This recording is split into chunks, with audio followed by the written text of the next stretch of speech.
Gongoy-methad, gupamat-nai. Gongoy-methad, gupamat-nai และอำชายรักนายอำชายสนับสนุนนายกี่คือลักษณะเด็กคนขาทาสอดีตขาทาสชนชาติอิสราเอลเมื่อขาทาสจากอียิปต์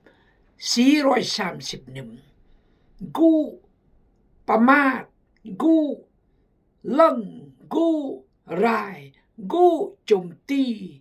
นายเด็ดอำเกยขอบคุณอำเกยขอบใจอำเกยอันเกียรติอำเกยสมเสยอำเกยยกย่องอำเกยวิ่งความสำคัญครอสมัยเลยก่อนกุมูหันตูซีเลยลดจิมลักจิมวนยัดแต่ลาวไทยจีนเวียดนามอเมริกาแคนาดาฝรั่งเศสขอบใจที่บอกกดแชร์กดไลค์และคอมเมนต์ขอบใจที่บอมย่างรายการชีวิตกีนอาวังพระคำเดพระเจ้าอีเราเดมือกลาดยอ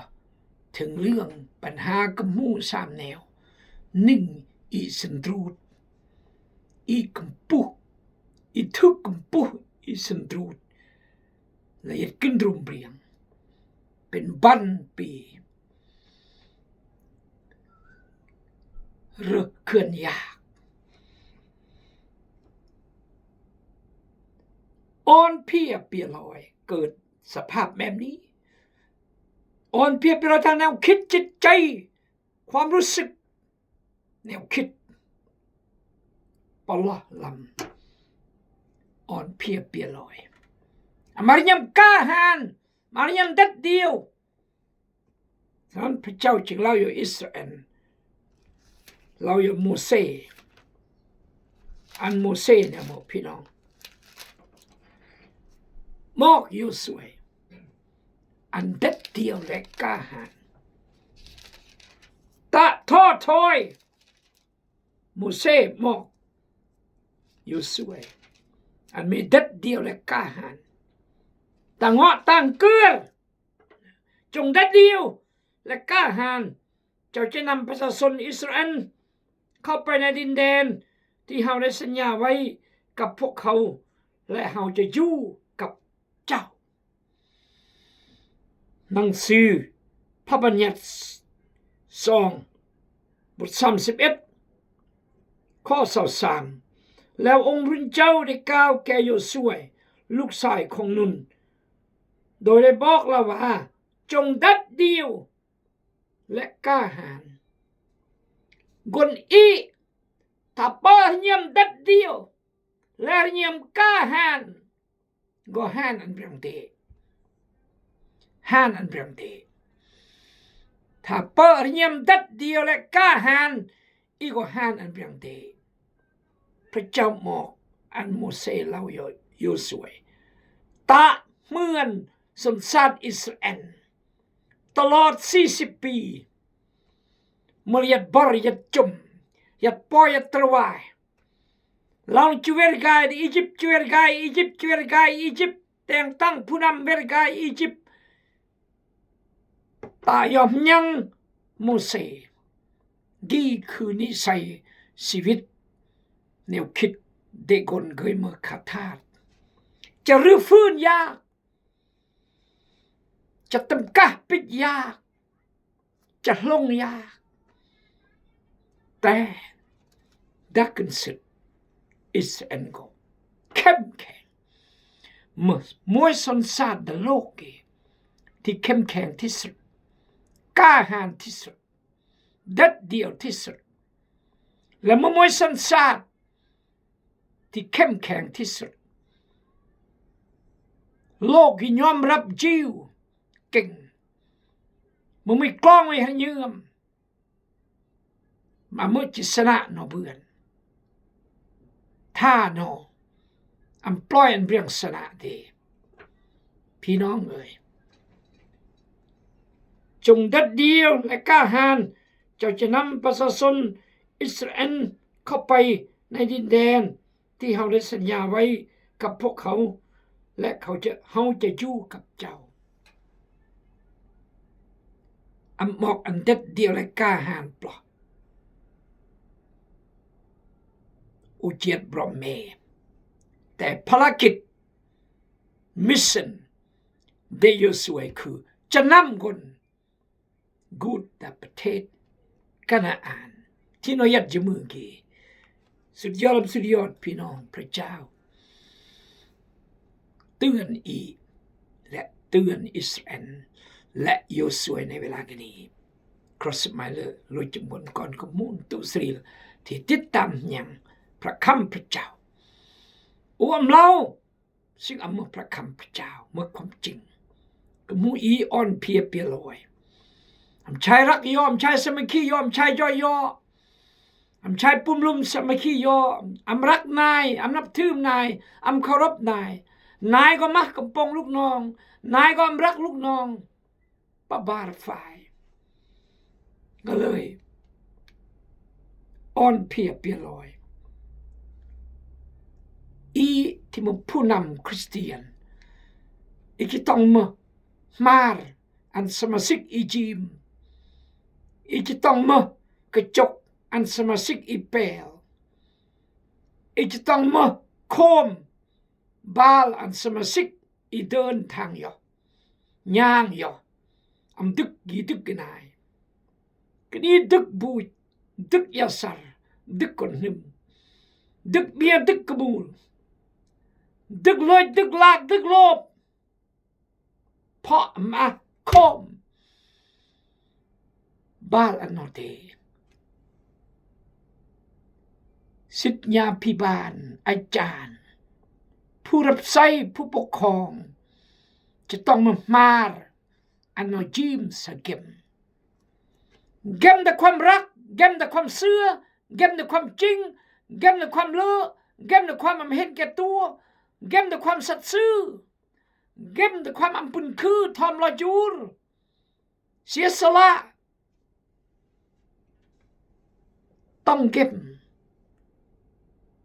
พระเยซูเก็บอีเดลัมเก็บลัมเก็บแต่ความรักความเสียสละความอดทนยอมห่านลัมเก็บขอบคุณพระเจ้าและอีเดยอมจิเก็บอันพี่น้องเดบอกอันน้อยจิมคักมาเราต้องเก็บมาทำลายสิ่งแปลกทำลายสิ่งหูสิ่งปีเอียวฉะนั้นอีไปสู้ละมาและมันกองไตบาลเบรียงเดโลกิลิงิอามาลิงินเปิดไฟฟ้าลิงินยืดเยื้อมลิงินเอาคิด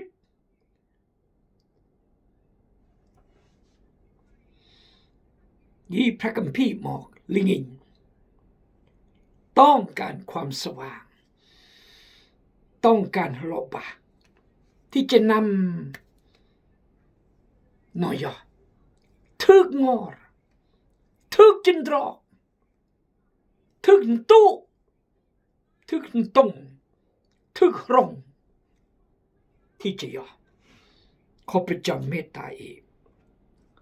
ฉะนั้นหัวข้อคือกลเกยเมื่อธาตุกุปมาศนายเมื่ออีบุบปัญหาอันอีสอกห้าพระเจ้าแต่มากบัดเมื่ออีบุบปัญหาอีสอกห้าแนวมือบังงอมือบังไงแก้ชีวิตอีต้องหมดพระเจ้าพระคำพระเจ้าได้แก้ไขชีวิตอีกแก้ไขปัญหาอีกฉะนั้นตอนอีบุบปัญหาหอยก้าวหายอละยอโจมตียอละยอกลิ้ยอละยอตอนเมื่อแนวนี้พี่น้องเอ๋ย yes ตอนอีบุบอุปสรรคหอยเวรไกปักยอเวรไกแม่ยอเวรไกจัดการยอ แต่อันเมื่อแนวนี้หมดอุปสรรคอันเมื่ออุปกรณ์หมดวิกฤตอันเมื่อโอกาสหมดความพลาดพลั้งอันเมื่อบทเรียนเปลี่ยนแปลงชีวิตอีกนี่คือพระคำพระเจ้าบอกอีกสอนอีกขอบใจบอกกดแชร์กดไลค์และคอมเมนต์ขอบใจที่บอติดตามรายการชีวิตกีโนอาวังอักมูก้อยกายโจมตีโอดูถูกดูหมินขอบใจที่เจจันตอบและก่อนอาจารย์สิกตอบขอพระเจ้าอวยพร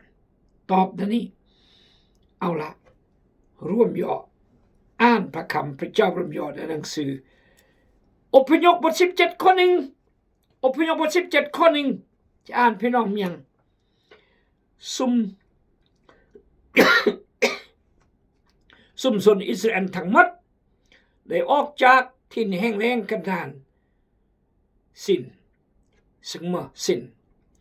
โดยเคลื่อนย้ายไปเป็นระยะตามคำสั่งขององค์พระผู้เป็นเจ้าพวกเขาได้ตั้งค่ายพักอยู่ที่เรฟิดีมอนพักเรฟิดีมแต่อยู่ในที่นั้นพวกเขาบ่มีน้ำดื่มมาอมเอือกมนยัดนี้พวกนอจึงจมให้ใส่โมเสสและว่าหาน้ำให้พวกเขาดื่มแม่ซอกอมอันอีเอือกแม่ซอกอมอันอีเอือกแม่นี่คือนิสัยคนเกยมือขาดทาดกูประมาทนายกูบังคับนายบุบปัญหามันโยนอันนายดีสามมือหนึ่งเมกแหละความพิจิตรเมกแหละอีจะอมรินไม่ปัดภาษาไทยอันโตขึ้นมูอีอมรินเราแจอัมเจริญเราอังกฤษอัมโกรอัมเจริญกนตัดทอดเปรียงเตอัมเจริญอัมก้าวหน้าฉะนั้นสักอิบุอมแม่อัมสนใจสภาพการก็เหมือนแนวเมื่อเหตุผลก็เหมือนแนวก็เมื่อแต่เมื่อจึงอย่ารอดนี้อัมสนเตตนอนี่คือคนสันตรูเกิดนิสัยแนวนี้กุยมัดสปัดยอตีอ่านแนวคิดจะเสื่ออ่านแนวคิดอนาคตวางแผนก้าวหน้าไปจะได้ปัจจุบันจะคุยปัจจุบันจะเบื่อปัจจุบันจะมาปัจจุบันทำบรจบปล่อยตัวพี่น้องเอ๋ยจะร่วมย่อเบื่อแนวก็เมื่อจะก้าวหน้าเบื่อแนวก็เมื่อถ้าอีอันนี้ใส่แมปก็ได้โจมตีก็ได้จะประนามก็ได้จะเล่าก็ได้จะดูถูกก็จะทำโทษอันตรกิด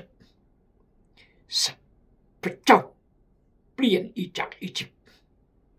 บีมือคอยอียิปต์อมทะเลยิ้มว่าจากควรบ่จิภูมิใจ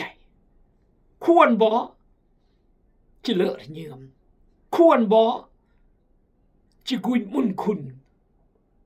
ที่บังเปลี่ยนเดและพระเจ้าอำนาจกระแตงทะเลหันจาก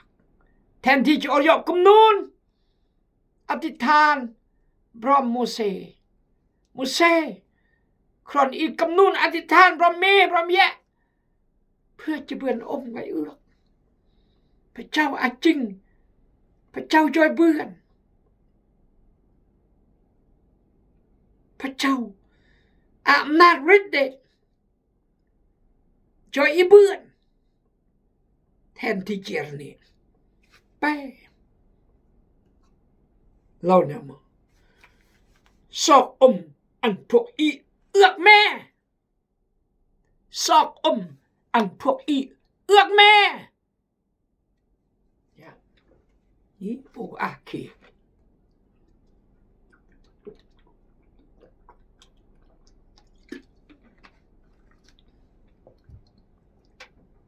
ขอพระเจ้าเมตตาอีกจะนิสัยกนี้ลายยอลุยยอขอพระเจ้าเมตตาอีกโมเสสตอบนะมั้งโมเสสจึงตอบซะเป็นยังจึงพากันจมแต่มันจึงอริยจมอริยบาร์อริยปอยอริยตรวายว่าสันทอแต่มาจึงอริยจมเราตอบเดโมเสสแต่มาจึงอริยจมพี่น้องเอ๋ยคำถามกี่กวมอีโรจมบนตาบก็มาเอียดโลกีคล้ายๆกับเบียดทินทรกันดานเหมือนยออีอาจจะคาดเปิกังยัดเปิมัจมาเปิสังมาเปิกระโมจอยการเฮียนก่อนอีกนี่เนี่ยสกีกนี่เนี่ยลอริยอกับเจเลอร์ต้องการกระมูล12 ล้านที่จอยนักศึกษาตัดต้นบอกกับตาลิเวนบอกปีสุดท้ายเฮียนในโรงเรียนคริสต์ต้องจ่ายค่าเทอมล่วงหน้าการเดือน9คนละ4 ล้านปลายและมีคนอีกจะได้คอมพิวเตอร์แล็ปท็อปอีทินตรากันดานอามาแนวอีต้องการอามาแนวอีจุโปจุมาจุเดจุเบือนแต่อันอีเราเดืองโอเดก็ได้อีเดืองได้กี่อีแวดเดก็ได้อีจอยกูโหอีจอยนึงอีหรือกับพระอาจจะเรายกเลยอุจเดโทรศัพท์ราคา5 ล้านทำนองนี้อุจเดแต่เปรี้ยวจะได้ก้นเปรี้ยวนะจ๊ะพิธีสริยะแวดอะไรแน่แบบนี้บ่และเกลมึงเกลเทเมื่อเกลอยู่ละอิ่มอยู่เรียงไก่แวดถึงปาเทปากครอบครัวก็ติดเล่มติดถ้ามากระบุลใจมันไก่จุดอันใดอันหนึ่งก็จุดพรหมโยเมื่อมันไก่ล่องไก่ไรก็เสียหน้าแล้วเสียพรหมโยทำนองนี้โมเสสตอบมาเป็นยังจึงพากันจมเป็นยังจึงทดลององค์พระผู้เป็นเจ้ากบ้านเนี่ยก็ตอบแต่งมาจึงจมบัรแต่งมาจึงทดลองพระเจ้าพี่น้องเนื้อบ่เมื่ออีกจมบัรอีทดลองพระเจ้าพี่น้องที่รักในองค์พระผู้เป็นเจ้าอีควรจะทดลองพระเจ้าเมื่ออีคาดเขินเมื่ออีทุกข์ยากเมื่ออีพบปัญหาอุปสรรคตัดตำหนิพระเจ้าตัดตำหนิผู้นำถ้าผู้นำเลิกมันโมเสสจับตียจอยยแก้ไขพรหมโยไอหูสองน้องหูหนึ่งไอหูไอปองน้องหูน้องเฮ็ดไม่ลำเดียวล้อมหัวบอกไข่ ไผบ่พร้อมสร้างบ้านบ่เป็นสองไม่เห็มเจอยังอำเบือนอย่าต้องอำมากเห็มถ้าประชาชนอำพร้อมมีไม่คนจะบ่ในบ้านเบิ่นเนี่ยหมอโอ้บ่ในบ้านไหนโอ้บ่ในบ้านไหนหอยเปิดลูกบ้านเปิดมาเลือกจะบ่ในบ้านเบิ่นเนี่ยหมอนี่คือความจริงไม่คำกล้วยคำไม่สองติตลอยและแต่งอันตลอยอันตีและสองนี่ก็ดึนย้อนตลอยตุยปะบาก็เลยดึนปรมยอปะตลอยปะสองดึนปรมยอติดเวทแบบกี้ถ้าเปิดตลอยสองก็ตีถ้าเปิดสองถ้าเปิดตลอยสองก็ตีถ้าเปิดสองตลอยก็ตีอีมันยอ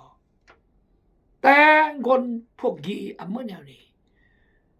เพราะนิสัยชีวิตขาดทาสอดีตขาดทาสจะนิสัยแมบเกอ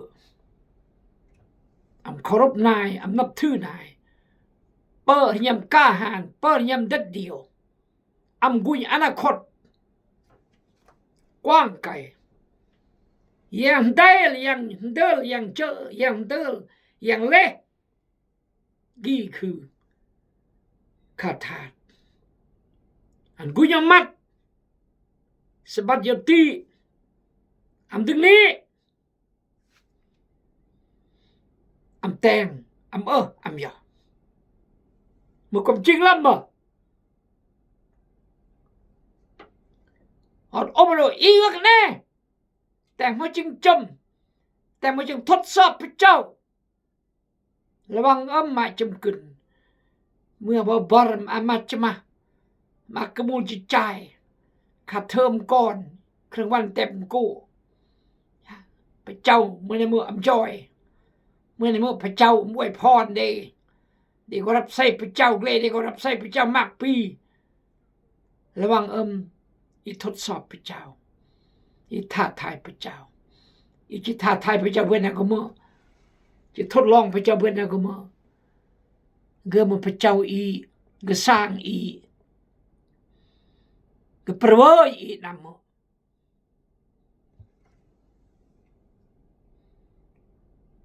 ความคิดดีกับความคิดดีก็น้ำระว่างกับเต้ความคิดของเจ้าบ่คือความคิดของเฮาฟ้าและดินสูงเท่าใดความคิดของเฮาก็สูงเท่านั้นตะเวนตกตะเวนออกใกล้ส่ำใดก็เหมือนกันนี่คือพระเจ้าได้อีกเยี่ยมเข้าใจกับเพื่อน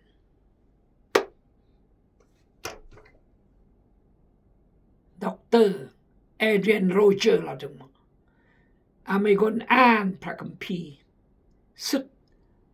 I don't understand Dr. Andrea Roger I have read all the Bible but I didn't understand Thank you that you didn't understand ขอบใจที่แม่เข้าใจพอถ้าไม่เข้าใจก็แสดงว่าพระเจ้าองค์นี้กับแม่ก็เสมอยอพระเจ้าองค์นี้กับแม่ก็เสมอยอแต่ก็นี่ขอบใจที่แม่เข้าใจพระเจ้าองค์นี้พออิมสามารถเข้าใจกับเพื่อนถ้าอีเข้าใจอีก็มองพระเจ้าอีก็เสมอก็นี่คืออาจารย์โมเสสเราตัดทดลองพระเจ้าโอ้ยละบักอีตัดทดลองพระเจ้าสิ่งการจากเราตัดทดลองพระเจ้าทุกละมากก็เกลือ พระเจ้าอางอเลียนสำหรับพระเจ้ามาจนตาเจอางอเลียนเสมอขอพระเจ้าอวยพรบุบยอมเมตรายการต่อยยังไม่รอบบาดรอบคักเสมออาเมน